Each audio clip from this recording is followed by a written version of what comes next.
नमस्कार,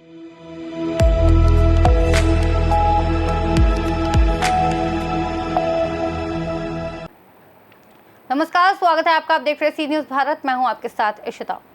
कलयुग में वो कुछ हो सकता है जो आप सोच भी नहीं सकते। कुछ ऐसा ही मामला सामने आया है रामपुर से, जहां आरोप है कि बड़े बड़े नेता, अधिकारी और व्हाइट कॉलर लोग मिलकर गुरुद्वारे के दान पात्र के करोड़ों रुपए की बंदरबाट 1 साल से भी अधिक समय तक करते रहे।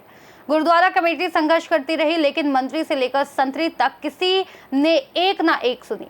कमेटी ने इस मुद्दे को लेकर जिला मुख्यालय पर धरना प्रदर्शन भी किया, लेकिन कोई सुनवाई नहीं हुई। तब गुरुद्वारा कमेटी के लोग मुख्यमंत्री योगी आदित्यनाथ से मिले और गुरुद्वारे के पैसे की हो रही बंदरबाट पर रोक लगाने की मांग की। मुख्यमंत्री के आदेश पर कमिश्नर मुरादाबाद ने जांच कमेटी गठित की। कमेटी की रिपोर्ट आई और तब जाकर स्थानीय लोगों के साथ जाकर गुरुद्वारे पर कमेटी के लोगों ने अरदास व कीर्तन शुरू किया और लंगर बनाया। उत्तराखंड की सीमा से सटे रामपुर जिले की बिलासपुर तहसील को मिनी पंजाब भी कहा जाता है। ये सिख बाहुल्य क्षेत्र है। यही वह विधानसभा क्षेत्र बिलासपुर है जहां से भाजपा के एकमात्र सिख विधायक बलदेव सिंह औलख जीतकर उत्तर प्रदेश सरकार में मंत्री बने हैं। यहाँ सिख समाज के बड़े बड़े गुरुद्वारे हैं। इन्हीं में से एक गुरुद्वारा है बाबा दीप सिंह गुरुद्वारा, जिसको लेकर लंबे समय से विवाद चल रहा है। कुछ लोगों ने विवाद कर गुरुद्वारे पर अवैध कब्जा करने और दान पात्र के पैसों को खुर्द बुर्द करने की कोशिश की। तब मामला प्रशासन तक पहुंचा और पिछले डीएम रविंद्र कुमार मानदंड ने एक कमेटी बनाकर गुरुद्वारे में आने वाले चढ़ावे पर निगरानी की। तब लंगर और गुरुद्वारे के खर्च निपटाकर मात्र 11 माह में 2.5 करोड़ रुपए बैंक खाते में जमा हुए। लेकिन पिछले डीएम के रामपुर से जाने के बाद गुरुद्वारे के दान पात्र के पैसे की बंदरबाट शुरू हो गई। गुरुद्वारा कमेटी और क्षेत्र के लोगों का आरोप है कि 13 महीने से ये बंदरबाट चल रहा है और गुरुद्वारे के खाते में रकम जमा नहीं करके करोड़ों रुपए हड़प लिए गए। सब जगह से निराश होकर गुरुद्वारा कमेटी के लोग मुख्यमंत्री योगी आदित्यनाथ के दरबार पहुंचे और गुरुद्वारे के दान पात्र के पैसे की बंदरबाट की शिकायत की। मुख्यमंत्री ने इसकी जांच कमिश्नर मुरादाबाद को सौंप दी। कमिश्नर मुरादाबाद अंजनेय कुमार सिंह द्वारा बनाई गई जांच कमेटी ने अपनी रिपोर्ट प्रस्तुत की, जिसमें दूध का दूध और पानी का पानी हो गया। क्षेत्र के लोगों में एक बार फिर गुरुद्वारे का प्रबंध कमेटी के हाथों में आने से बेहद खुशी है, लेकिन कमेटी के लोग अभी भी स्थानीय प्रशासन से खौफजदा हैं और आरोप लगा रहे हैं कि उन पर यहां से हट जाने के लिए दबाव बनाया जा रहा है। सरदार दलबारा सिंह ने बताया, बात यह है कि जो गुरुद्वारा पसियापुर वाला है, यह 56 नंबर गुरुद्वारा है। इसमें एक परिवार है जो कहता है 57 नंबर में है। इस बात को लेकर विवाद फैलाने की कोशिश हो रही है। हमारे पास कोर्ट का भी आदेश है। वहीं सरदार बाजवा सिंह ने बताया, यह एक पक्षीय बात हो रही है और लंबे समय से जो मुख्य सेवादार था, जिसको कमेटी ने अपॉइंट किया था, उन्होंने इस व्यक्ति को बहला फुसला कर अपने पक्ष में ले लिया। इस विवाद में अपनी बात रखते हुए सरदार दलबारा सिंह और सरदार बाजवा सिंह ने और क्या कुछ बताया, सुनिए। क्या नाम है आपका? मेरा नाम जसप्रीत कौर है। जसप्रीत जी, क्या है मामला? क्यों पुलिस आई है यहाँ पे? क्या मामला? ये मामला बस ऐसे ही बढ़ाया जा रहा है। 2 साल पहले एक गुरुद्वारा वीरजी अनूप सिंह जी को खुद इन्होंने स्रोप पे डाल के दिया था। बाद में पता नहीं इनके मन में क्या आई, पर वीरजी अनूप सिंह जी तो सेवा करने वाले, उनका इतना कुछ है, फिर भी ये चाहते हैं कि इतना सब कुछ होने के बावजूद वीर जी को पास इतना पैसा ना है। वीर जी के पास तो ये गुरुद्वारा होता, अब तक तो ये गुरुद्वारा अच्छे से बन जाना था। वीर जी तो गरीबों की इतनी सहायता करते हैं। इनसे ये सवाल पूछा जाए कि 13 महीनों के अंदर 2 करोड़ गुल्लक की सेवा हुई, इन्होंने वो पैसा कहाँ खर्च किया है? कोई गुरु के लंगर हॉल में सुधार नहीं किया गया, किसी गरीब की मदद नहीं की गई। बस प्रशासन में और आपस में बिल्ली बाँट की तरह ये लोग पैसे खाते रहे हैं। हमें कोई प्रूफ दे दे कि हमने गुरुद्वारे का पैसा यहाँ लगाया है। अब हमारे हक में सब कुछ आ गया है। जब हमारे हक में कुछ नहीं था तो हमारे गुरु घर के लोग आते थे, उन्हें बेइज्जत करके भेज देते थे, पुलिस डलवाते थे। झूठे केस इन्होंने हमारे भाइयों पे डलवाए हैं कि ये ऐसा करते हैं वैसा करते हैं। ऐसा बिल्कुल कुछ भी नहीं है। जब हमें सरकार ने दे दिया फिर भी नहीं आने देते। जब इनके पास गुरुद्वारा था तो कहते सरकार ने सब कुछ सच कहा है। जब हमारे पास आया तो ये क्यों नहीं मान रहे? या ये सरकार से पूछा जाए या इनसे पूछा जाए।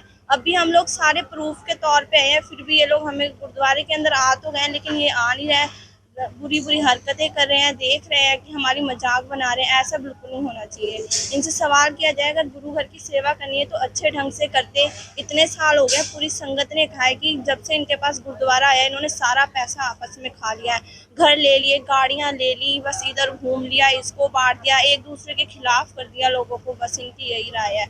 ये चाहते हैं कि गुरुद्वारा इनको ना मिले, ये कुछ बनाए ना। हम लोग बस पैसा सारा इनका फोकस पैसे के ऊपर है। गुरुद्वारे पर कुछ सुधार करें, गरीबों को करें, कोई स्कूल्स खोले, एजुकेशन की ओर बढ़े, लेकिन ये कुछ भी ऐसा नहीं चाहते। इसलिए हमारी यही दरख्वास्त है कि गुरुद्वारा वीर जय अनूप सिंह जी को मिल जाए और वो इसमें और भी सुधार करें, गुरुद्वारे को बनाएं, गुरु का लंगर चलाएं। वो तो इतने सिख मर्यादा वाले हैं, हमें उन्होंने इतना अच्छा कुछ सिखाया और वो संगत को और भी सिखाएंगे। बस मेरा यही कहना है कि सरकार ये गुरुद्वारा हमें पूरी अधिकार से दिलाए। हम कोई झूठ बोल के या जबरन इनसे छीनना नहीं चाहते गुरुद्वारा, प्रूफों के तौर पे हमें ये गुरुद्वारा दिया जाए। वाहिगुरू जी का खालसा, वाहिगुरू जी की फतेह। ये मेरे से पूर्व वक्ता जो थे उन्होंने स्पष्ट आपको कहा, सारी स्थिति से अवगत करवाया। ये एक पक्षीय बात हो रही है और लंबे समय से हो रही है। यही जो मुख्य सेवादार था जिसको कमेटी ने अपॉइंट किया था, जो पैरोकार की हैसियत से काम कर रहा था, गुरुद्वारे का विवाद कोई ना कोई व्यक्ति तो लड़ेगा। जिसको कमेटी ने डिप्यूट किया वो आदमी देवेंद्र सिंह था, वही उसी के नाम से केस लड़ रहे थे। हमारे पक्ष में केस आ गया तो चाबियां हमें मिल गई। चाबियां मिलने के बाद फिर इन्होंने उस व्यक्ति को बहला फुसला करके और उसको अपने पक्ष में ले लिया। और बार बार जब यहाँ गलतियां होने लगी और यहाँ पर जो अमर्यादित काम होने लगे तो हमने उस सेवादार को कमेटी ने सेवा मुक्त कर दिया। उसकी जगह दूसरा सेवादार अपॉइंट कर दिया, जिसको हाई कोर्ट ने मान भी लिया। उसके बाद फिर इन्होंने उसके खिलाफ एक एप्लीकेशन लगाई। हमने प्रशासन को वो आदेश भी दिखाया, लेकिन प्रशासन ने उसको एक इंटरम आदेश बता करके कि अभी ये केस जो है वो अपना जो आदेश है अधूरा है, ये अभी आपको और मिलेगा। तो हमें बहला फुसला करके हमें भेज दिया। उसके बाद वो आदमी पक्षकार बन जाता है, लेकिन वहाँ भी हाई कोर्ट ने उसको एक शब्दावली दी है उसमें कि ये व्यक्ति जो है एज ए जर्नल व्यक्ति तो केस में एंट्री कर सकता है, लेकिन एज ए सेवादार जो पहले था वो नहीं रहेगा। तो वो मान करके और वो उसने अपनी रिट डाल दी। और फिर इन्होंने चालाकी से क्या किया, वहां से सारे अपने केस विड्रॉ कर लिए। जब केस विड्रॉ हो गए तो आदेश हमारा बरकरार हो गया, लेकिन प्रशासन मानने को तैयार नहीं था। फिर उसके बाद हमारा विवाद चला उस सेवादार से। उसके लिए हम डीएम साहब से भी मिले। वहाँ डीएम साहब ने एक कमेटी बना दी। उस कमेटी ने आज तक हमारे को कोई रिपोर्ट ही नहीं दी। उसमें एडीएम साहब भी थे जो आज यहाँ जांच करने के लिए आए हुए हैं। इनसे आज भी यही प्रश्न किया गया, जिस कमेटी में आप थे उसकी कोई रिपोर्ट तो दो, लेकिन उनके पास कोई जवाब नहीं है। और उसके बाद फिर मुख्यमंत्री साहब जी मिलने चले गए। तो मुख्यमंत्री जी ने जो आदेश किया, वो हमारा ये मुख्यमंत्री जी से निवेदन था कि हमें प्रशासन रामपुर से कोई उम्मीद नहीं, क्योंकि वो हमारे साथ हमारी कोई बात सुनने को तैयार ही नहीं। उसके अलावा किसी से करवा दो। तो कमिश्नर साहब को उन्होंने रिपोर्ट दे दी और कमिश्नर साहब ने एक जांच कमेटी बना करके इसकी जांच की, जिसमें स्पष्ट जो है ये गुरुद्वारा जो है और उसमें 56 नंबर में है। और जो 57 नंबर का जो ये विवाद जबरदस्ती बनाते हैं ना, वो एक चेकआउट है जो मात्र पौनी कनाल जगह है। और ये जो गुरुद्वारा है ये जगह है 1 हेक्टेयर कुछ है डेसिमल जिसमें गुरुद्वारा बना हुआ है। लेकिन उसको उसकी आड़ में आकर के कभी तो ये स्टे लाते हैं, उसमें ये दिखाते हैं कि 57 नंबर खोलते नहीं है, लेकिन उसकी अपने एक ट्रस्ट बना रखा है, ट्रस्ट के माध्यम से एक स्टे ले आते हैं। फिर हम स्टे भी क्या है, वो जूनियर डिवीजन का स्टे है जो कि वैलिड भी नहीं है। और वो अपने स्टे में एक नीचे से पंक्ति डालते हैं कि अगर कोई इसमें असत्यता पाई जाती है तो ये स्वतः ही खारिज समझा जाएगा, जिसमें उन्होंने गुमराह करके उसी सेवादार को अपना सेवादार बता करके और ये स्टे लिया है, जबकि वो सेवादार संगत ने अपॉइंट किया था। तो ये सारी बातें हैं। अब जब हमारे पास आदेश आ गया, वो रिपोर्ट की उसकी हमने आरटीआई में वो नकल ली है, तो उसको लेकर के हम यहाँ आए। तो अब सुबह से हमारे साथ प्रशासन जो है ज़बरदस्ती कर रहा है कि आप हट जाइए, इसका ये होगा वो होगा, अभी इसमें फैसला नहीं आया है।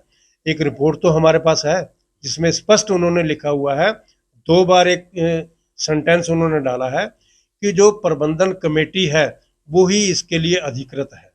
तो प्रबंधन कमेटी तो वही थी जिसने देवेंद्र फौजी को सेवादार नियुक्त किया था, और वही कमेटी आज बैठी हुई है।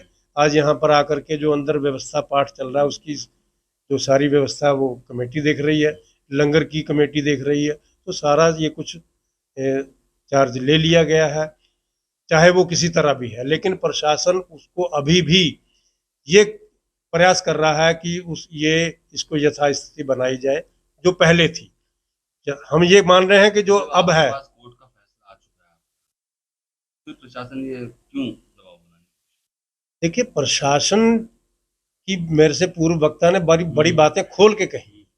जब प्रशासन में बंदरबांट हो रही है, क्योंकि लगभग 1 साल कुछ महीने इसका चार्ज जो था, डीएम साहब ने एक कमेटी बनाई थी, इसका सारा पैसा उस कमेटी के अकाउंट में जाता था। वो 2.5 करोड़ के करीब पैसा था, और उस पैसे में से बहुत सारी सामाजिक कार्य भी हुए हैं, जिसमें रेड क्रॉस में दिया गया, ये आइज हॉस्पिटल में दिया गया, और गरीबों के परिवारों को भी दिए गए पैसे। तो उसके बाद 13-14 महीने इनको हो गए हैं, लेकिन एक भी पैसा किसी के अकाउंट में नहीं है। जो शाम को होता है, बोरियां भर के घर ले जाते हैं, वहां से जिसका है उसके नाम डाल करके उसके घर में थैली चली जाती है। इसमें शासन और जो हमारे क्षेत्र के जो और भी मतलब नेतागण हैं, ये सब उसमें इन्वॉल्व है। रामपुर से सी न्यूज़ संवाददाता साजिद खान की रिपोर्ट। इस खास रिपोर्ट में फिलहाल इतना ही। देश और दुनिया की तमाम बड़ी जानकारियों के लिए बने रहिए सी न्यूज़ भारत के साथ।